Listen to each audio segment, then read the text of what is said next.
Muito boa tarde, o meu nome é Cecília Roque, sou professora no Departamento de Química, aqui na Faculdade de Ciências e Tecnologia da Universidade Nova de Lisboa, e agradeço muito este simpático convite para poder estar aqui convosco hoje a falar sobre narizes eletrónicos. Aquilo que eu gostava de vos explicar é o que são narizes eletrónicos, para que servem e qual é que está a ser o nosso contributo nesta área. Ora, a nossa investigação é, acima de tudo, inspirada na natureza. E, na realidade, nós temos uma série de instrumentos que utilizamos no nosso dia-a-dia e que são inspirados na natureza. Por exemplo, o velcro, que eu aqui apresento nesta imagem, foi inspirado nos ganchinhos que estão nas sementes desta planta e que são estes ganchinhos que permitem que as sementes se agarrem ao solo, etc. Portanto, foi um desenho muito simples, inspirado numa observação da natureza. Temos outros exemplos. Por exemplo, estão a ver aqui este tecido iridescente, que na realidade é um tecido que imita o efeito das asas da borboleta, que quando nós usamos a um microscópio de elevada resolução, como podem ver ali naquela imagem B, vocês conseguem perceber a um nível nanométrico como é que estão estas asas da borboleta e que lhes permite dar este efeito de iridescência. Portanto, aqui está um outro exemplo de como nós nos podemos inspirar na natureza para desenvolver uma série de produtos interessantes para nós. Ora, quando nós pensamos nos nossos sentidos, como todos nós sabemos, nós temos 5 sentidos, de facto, o olfato é um dos sentidos menos conhecidos e menos compreendidos, mesmo do ponto de vista científico. Daí continuar a ser algo misterioso. Portanto, estes 2 investigadores que eu aqui apresento na imagem, foi o Richard Axel e a Linda Buck, receberam em 2004 o Prémio Nobel da Fisiologia, exatamente porque elucidaram, de alguma forma, como era a organização do sistema olfativo. Mas, como veem, é relativamente recente. Nesse sentido, acho que é importante nós começarmos por tentar compreender o que é um cheiro, de que é que são feitos os cheiros, como é que nós cheiramos e então aí nós podemos pensar como é que podemos imitar o cheiro.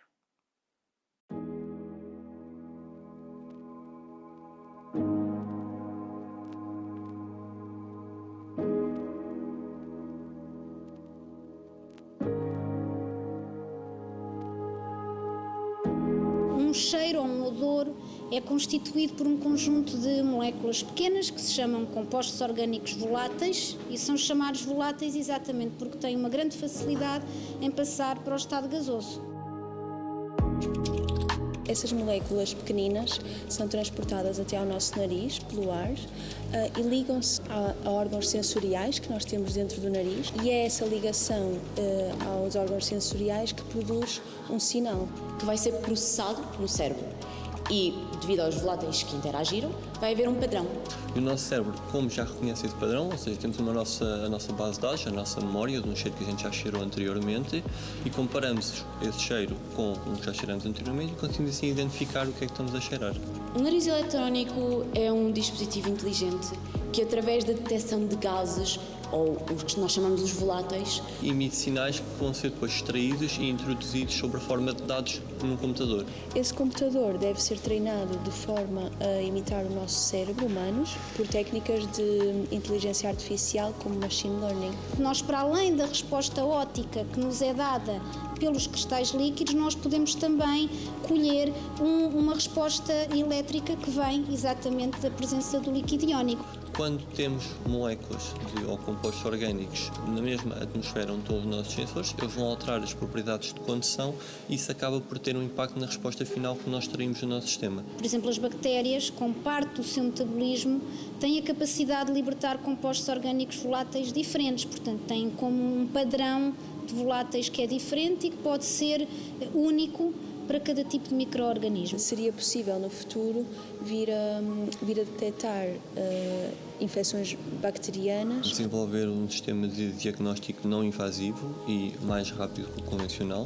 A administração do antibiótico atempadamente, porque os métodos hoje em dia que existem para detecção às vezes demoram dias. Por exemplo, para monitorização de processos, a nível de controle de qualidade, na indústria alimentar, podem ser utilizados para segurança, por exemplo. Para a detecção de fogos, através da detecção de fumos que passariam no nosso nariz eletrónico. A nossa ambição é ter a capacidade de fazer a identificação de micro-organismos que sejam patogénicos para o homem, que portanto estejam envolvidos em processos infecciosos. Nós temos pessoas a colaborar neste projeto, que vão desde químicos, engenheiros eletrotécnicos, engenheiros biomédicos, portanto microbiólogos.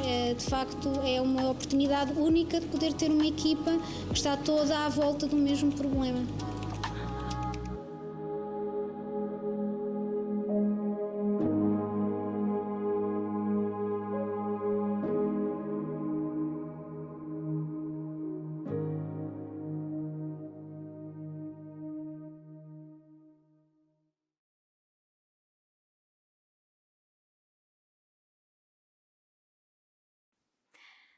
Vamos então agora perceber qual é que tem sido o contributo do nosso laboratório neste ramo do olfacto artificial. Qual é que foi então a nossa inovação e contribuição?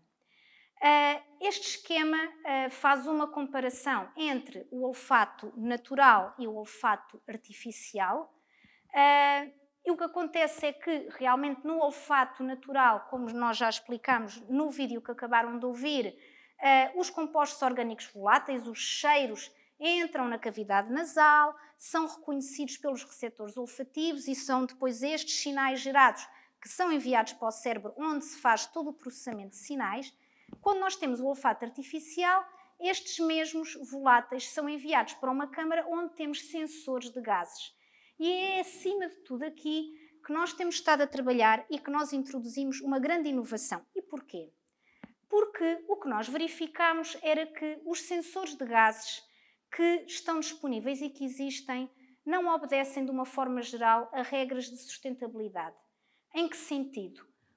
A forma de os produzir requer processos muito dispendiosos, requer processos que utilizam condições drásticas de utilização, de pressão, temperatura, requerem também reagentes que são igualmente pouco sustentáveis.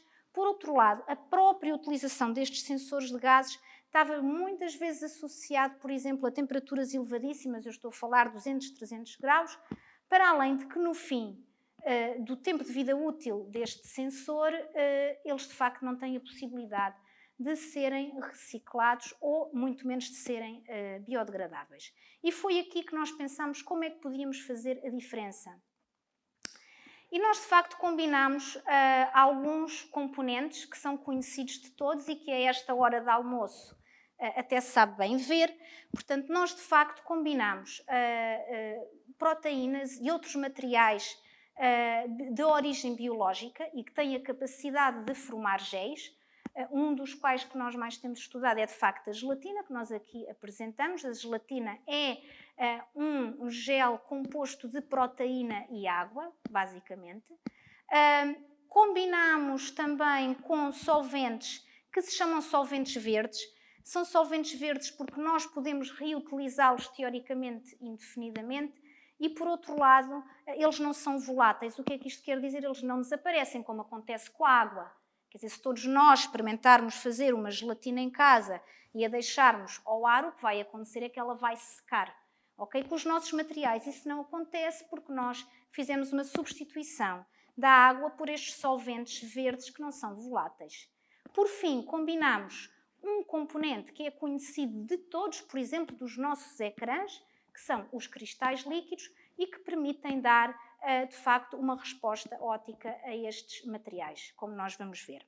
Portanto, o que é engraçado é que nós, de facto, conseguimos, com gelatina, criar um nariz eletrónico e o que nós observamos é que Estes materiais, portanto, nós conseguimos mexer-lhes, como vocês veem ali portanto, no slide, portanto, conseguimos pegar neles, conseguimos moldá-los de diferentes formas.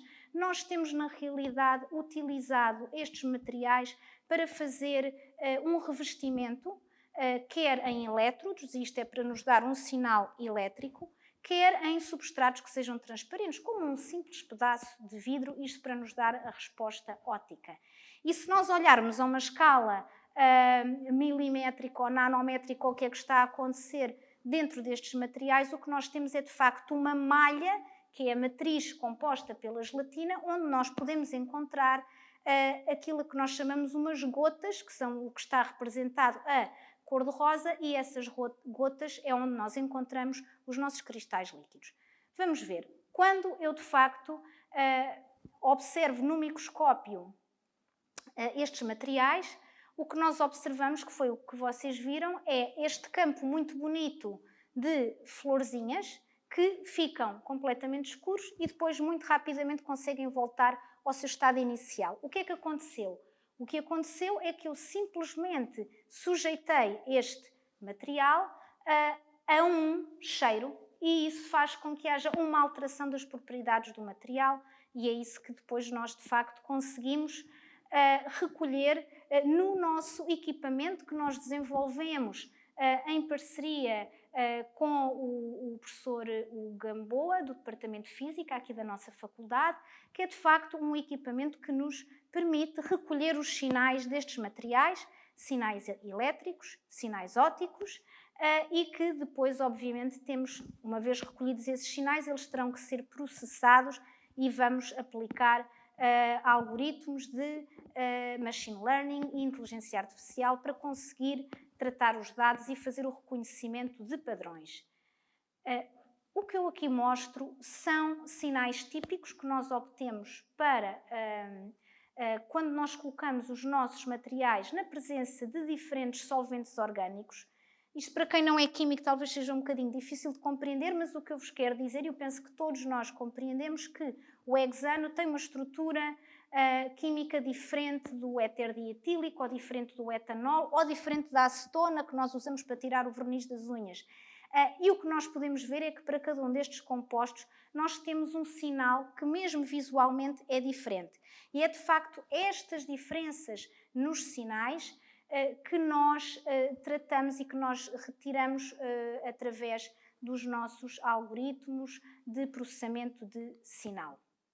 Agora, para que é que nós podemos utilizar um nariz eletrónico? Ou seja, um equipamento que tem a capacidade de cheirar. A importância do cheiro é reconhecida há muito tempo, portanto, desde os tempos de Hipócrates, que fazia, de facto, o diagnóstico de algumas doenças através do cheiro. E isto tinha alguma razão científica por trás. Por exemplo, nós temos estado a trabalhar no nosso grupo de investigação na tentativa de fazer o diagnóstico de doenças infecciosas causadas por bactérias, exatamente porque as bactérias, como parte do seu metabolismo, portanto, enquanto elas crescem e vivem, elas libertam compostos orgânicos voláteis que são característicos de cada tipo de bactéria. É isso que nós estamos, de facto, a caracterizar no laboratório. Quais é que são estes padrões associados a cada uma, de tal forma a que, com o nosso nariz eletrónico, nós consigamos fazer, de facto, uma identificação atempada e detecção também, obviamente, da infecção clínica. Um outro ramo onde nós temos estado a trabalhar, e isto é em colaboração com colegas da Universidade do Porto e também com o IPO do Porto, é tentar fazer a distinção entre células normais e saudáveis e células cancerígenas. Também estamos a ter aqui resultados muito interessantes, porque os padrões de facto são diferentes. Pode ser uma forma fácil e não invasiva de conseguir fazer o diagnóstico deste tipo de doenças. Claro que nós, estando em tempo de pandemia, todos vocês se perguntarão, então, e não podemos cheirar a Covid-19? De facto, há notícias, e muito recentes, de cães que já estão, de facto, a ser treinados para conseguirem fazer esta identificação de pessoas que estejam infectadas. Portanto, tudo indica que há de facto um padrão de voláteis que é diferente numa pessoa que esteja saudável e numa pessoa que esteja infectada. Portanto, poderá ser aqui, obviamente, uma outra aplicação. Podemos, obviamente, pensar que, para além de medir a temperatura à entrada, por exemplo, de um cinema, seja possível, por exemplo, fazer também um cheiro, vá lá, da pessoa e tentar perceber se está infectado ou não. Ora, para além destas aplicações dos narizes eletrónicos, que são aplicações na área da saúde, há outras aplicações. Temos, por exemplo, aqui, imaginem que vão sair, ok? Têm uma saída com alguém importante, querem saber se de facto o vosso odor corporal está agradável ou não. Por exemplo, a utilização de um nariz eletrónico pode ser uma ideia, e já há alguns produtos no mercado para isto. Da mesma maneira, por exemplo, será que vamos ter com a namorada ou a namorado, estamos com mau hálito? Podemos ter aqui uma outra aplicação e também já há produtos no mercado para isto. Outra coisa muito importante, por exemplo, saber se os alimentos estarão bons para consumo ou não. Nós às vezes temos esta dúvida e muitas vezes nós utilizamos o cheiro para tentar perceber. Aqui, cá está, é uma outra área onde os narizes eletrónicos são úteis na tentativa de monitorizar a frescura do alimento ou até mesmo se está dentro da validade. Uma outra aplicação interessante onde nós também estamos a trabalhar é, por exemplo, em produtos de contrafação, portanto, produtos alimentares de contrafação, numa tentativa de tentar fazer a distinção entre aqueles que são os originais e os que não são e que muitas vezes acarretam riscos para a própria saúde das pessoas. Portanto, na maior parte das vezes, os alimentos que não são os alimentos originais, nós não conseguimos por olho, nem mesmo através do gosto, fazer a distinção entre eles e, de facto, o nariz eletrónico aqui poderá ser muito útil. Claro que o nariz eletrónico é um device, não é um dispositivo. Eu posso inseri-lo, por exemplo, em robôs. Portanto, imaginem a possibilidade de ter robôs que, para além, conseguem andar, pegar em coisas, possam também cheirar. Portanto, estamos a adicionar aqui mais uma possibilidade, não é? Que depois abre, obviamente, uma vasta gama de aplicações. Uma das aplicações, por exemplo, que já foi estudada para robôs que têm a capacidade de cheirar é, por exemplo, em operações e missões de salvamento, em que tentam fazer o reconhecimento de odores típicos de humanos, portanto, porque esses também são conhecidos, portanto, os odores e o tipo de voláteis que normalmente são libertados pelos humanos também estão mapeados, portanto, é uma outra aplicação muito interessante e muito útil. E, por fim, haverá muitas outras, portanto, eu deixo agora também à vossa imaginação.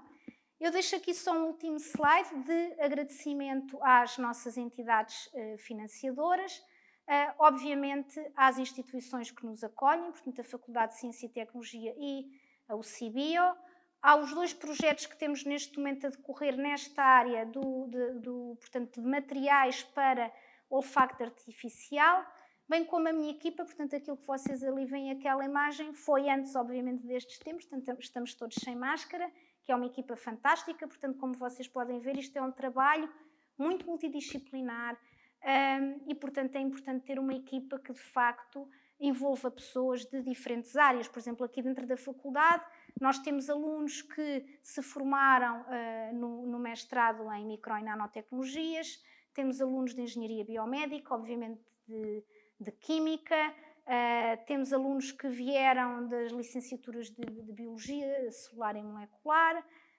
também temos de eletrónica, de eletrotécnica e computadores, enfim, portanto, como podem ver, é de facto um projeto que consegue ser agregador também das valências da faculdade, o que é algo que é fascinante para nós. Se quiserem saber mais sobre o nosso laboratório, têm ali o link, têm o meu contacto e também estamos nas redes sociais, também podem nos procurar. Muito obrigada pela atenção.